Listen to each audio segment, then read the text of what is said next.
Tua palavra é luz no meu caminho, luz no meu caminho, meu Deus. Tua palavra é luz no meu caminho, luz no meu... Caríssimos irmãos e irmãs desta nossa estimada Diocese de Caxias do Maranhão, temos alegria, enquanto coordenação diocesana de pastoral, oferecer a você que pertence às pastorais, movimentos, associações de nossa igreja, um pouco sobre as novas diretrizes da ação evangelizadora da Igreja do Brasil, esse quadriênio que vai 2019 a 2023. Estas novas diretrizes estão organizadas a partir da simbologia da casa. E esta casa é sustentada por 4 pilares. O pilar da palavra, o pilar do pão, o pilar da caridade e o pilar da ação missionária. Cada pilar tem o seu direcionamento, tem a sua ótica de trabalho de evangelização. E é nesta perspectiva que, enquanto comissão organizadora da nossa coordenação diocesana de pastoral, que nos colocamos para expor um pouquinho, de forma simplificada, o que significa cada pilar. Então, hoje, quero trazer para você a respeito do pilar da palavra. E dentro do documento 109, que são as novas diretrizes, nós temos lá no capítulo 3º, os números do 88 ao 149, estar de forma bem explicativa a respeito deste pilar da palavra. E são nestes números que irei me ater para, então, trazer a você um pouquinho desses significado e deste aprofundamento a respeito do pilar da palavra, que é de fundamental importância para o nosso crescimento da fé. É esta iniciação cristã. Portanto, nós podemos analisar esse pilar da palavra a partir daquilo que nos diz os Atos dos Apóstolos, onde os discípulos faziam a palavra acontecer, ser anunciada nas casas. E ali todos estavam atentos, ouviam juntos esta palavra de Deus. E esta palavra, ela gera fé. Esta fé, ela é escutada, por isso ali se gera fé, porque a fé, ela é gerada a partir da escuta desta palavra de Deus. E assim, Deus tomará esta iniciativa de fazer com que o humano, a pessoa, seja escolhida para uma determinada missão, de anunciar, de testemunhar a boa nova de Deus. Essa iniciativa sempre é de Deus, do chamado. É sempre Deus que chama.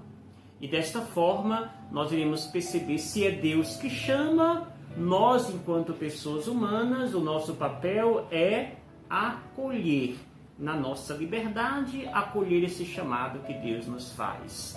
E assim, portanto, o humano, que é cada um, responde a este chamado que faz Deus. Desta forma, quando somos chamados por este Deus, como consequência, temos aquilo que nós chamamos de conversão. É preciso mudarmos de vida. E esta mudança, ela começa a partir desta consciência de que somos chamados por Deus para esta missão. E assim, nós então percebemos que esta conversão era parte de um encontro pessoal da pessoa com Deus. E este encontro pessoal nos transforma, nos modifica sempre mais. Mas veja, não é suficiente o nosso encontro pessoal com Deus para se constituir uma comunidade. É preciso sim esse encontro pessoal, mas deste encontro pessoal é preciso acontecer a partir daí o encontro comunitário. Esse encontro comunitário é onde está a comunidade. E esta comunidade, portanto, é fruto de um encontro pessoal que passa ao encontro coletivo, comunitário, com aquela comunidade que vive em comum. E a partir desse encontro comunitário, a igreja foi chamada e é chamada a construir, a criar o que nós chamamos de pequenas comunidades. E o que significa essas pequenas comunidades? É justamente esse lugar onde se acolhe quem busca Deus. É a igreja doméstica, onde cada um é convidado a acolher todas aquelas pessoas que têm sede de Deus. A igreja é esse lugar do acolhimento, este lugar também onde se oferece este alimento da palavra de Deus.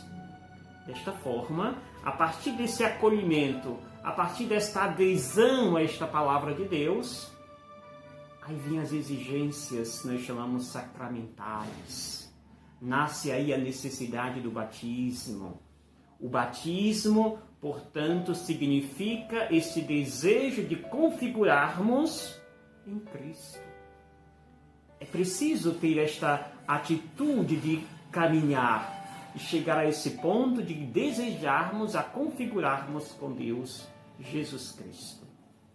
Assim, ao sermos configurados com Ele, automaticamente a pessoa, cada cristão, cada líder de comunidade é inserido na igreja. Agora esta igreja se torna uma família.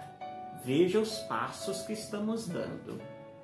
Ou seja, a partir desta conversão, nós passamos a fazer parte de uma família que nasce na experiência batismal. Desta forma, a igreja ela é chamada a uma, digamos, eclesiologia. E esta eclesiologia, ela é aqui o impulsionador para que a comunidade continue, para que a comunidade seja liderada por alguém, para que a comunidade seja administrada e conservada a partir dos ideais de Jesus. Aí nasce o desejo desta eclesialidade, né? E esta eclesialidade é justamente o que nós chamamos de iniciação cristã. E essa iniciação cristã, ela se dá como esse caminho para a conversão de cada pessoa.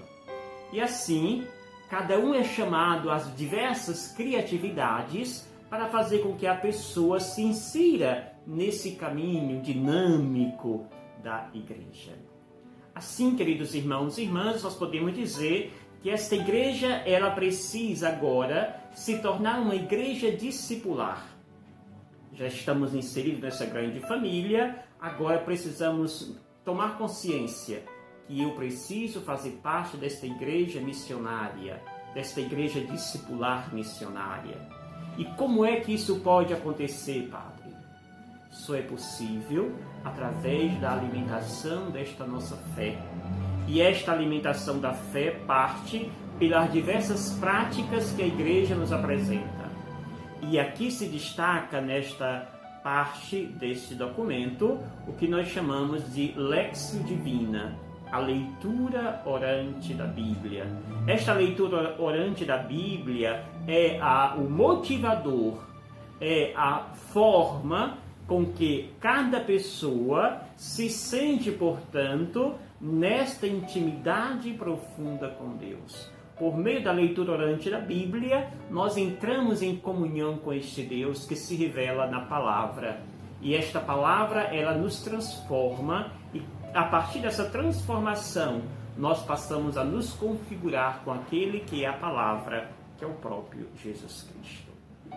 Desta forma, nós podemos então dizer que esta intimidade com Deus vai gerar, a partir desta intimidade da leitura orante divina, a Lectio Divina, somos chamados a também gerar uma, digamos assim, leitura comunitária da palavra de Deus.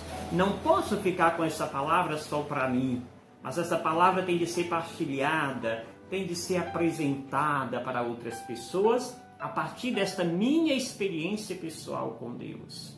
E aí se constrói uma comunhão.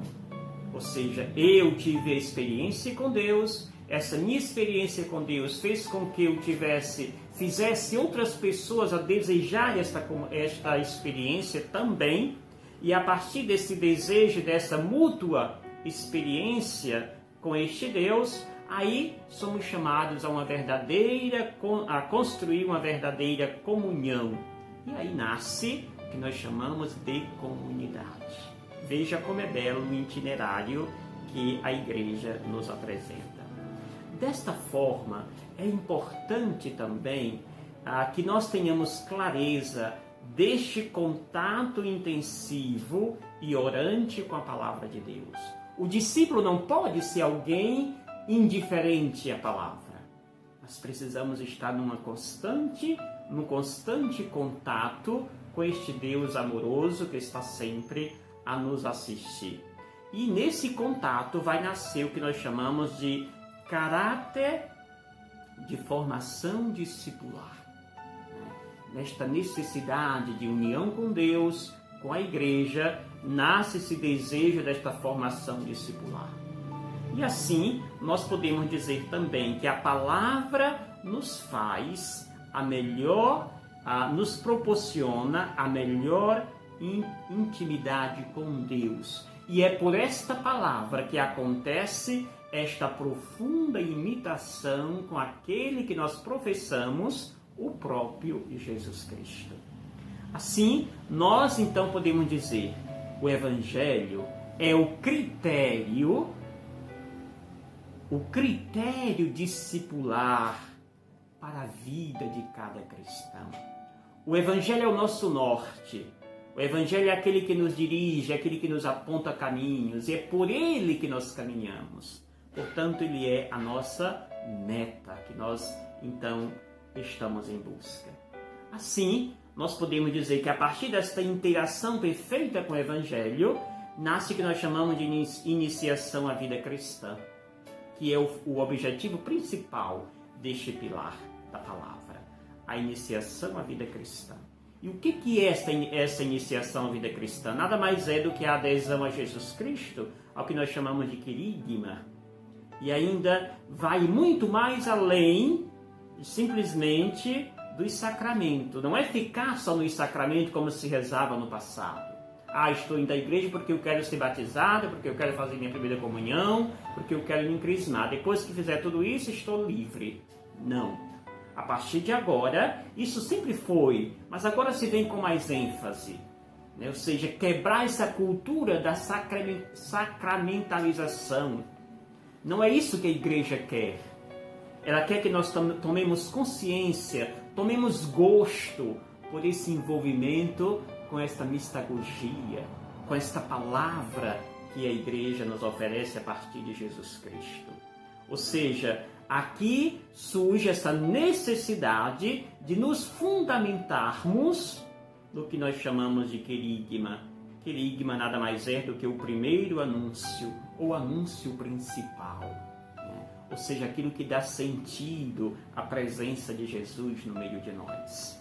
Assim, a partir desse querigma, desta profissão de fé, a partir da pessoa de Jesus Cristo, aquele que nasce, aquele que cresce, que anuncia, aquele que sofre, aquele que morre e aquele que ressuscita e é testemunhado pelos seus apóstolos.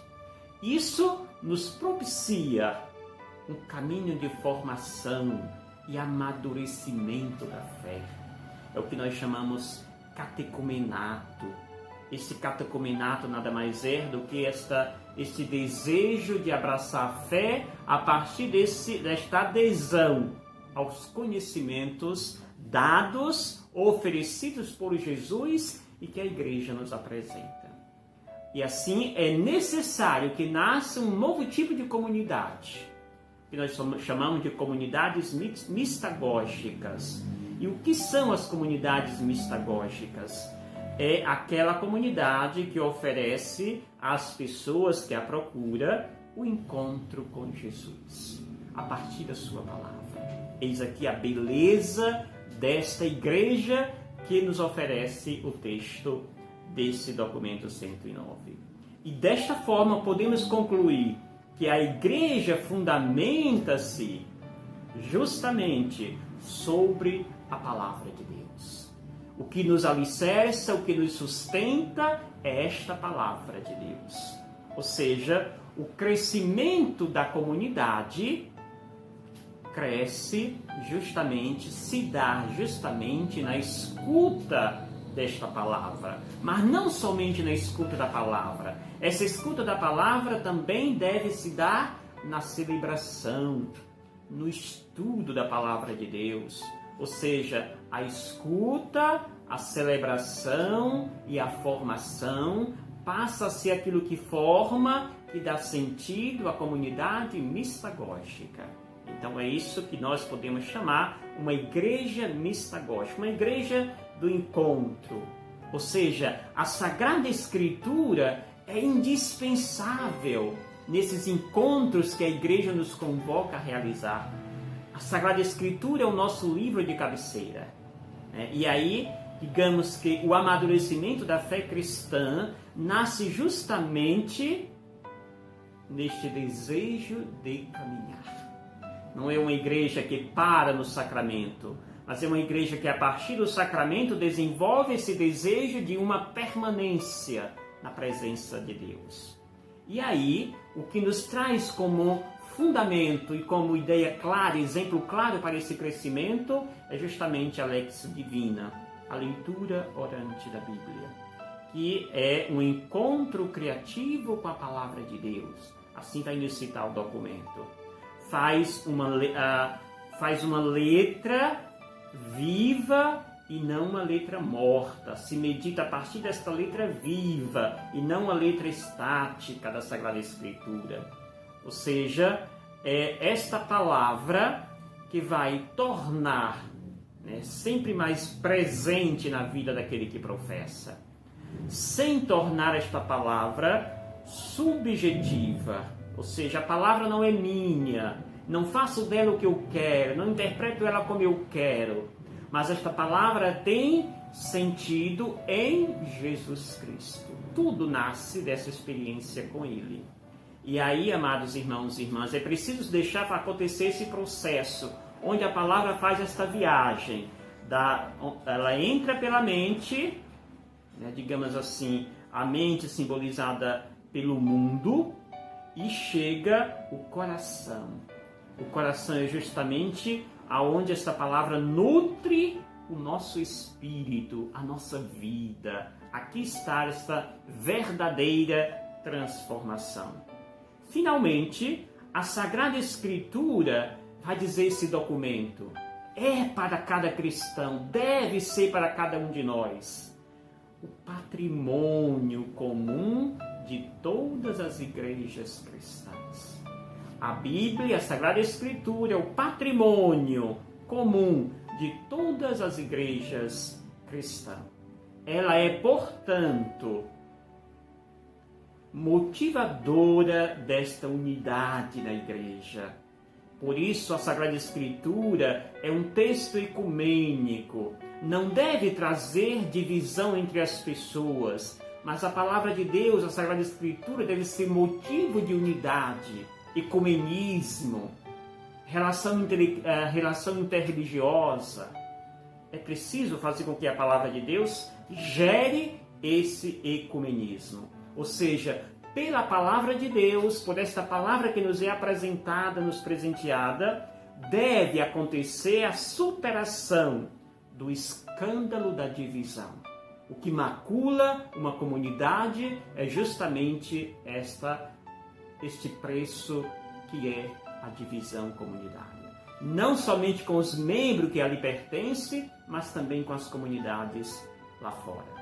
Por isso o convite é, vivamos a unidade. O que é motivador para esta unidade é justamente a palavra de Deus.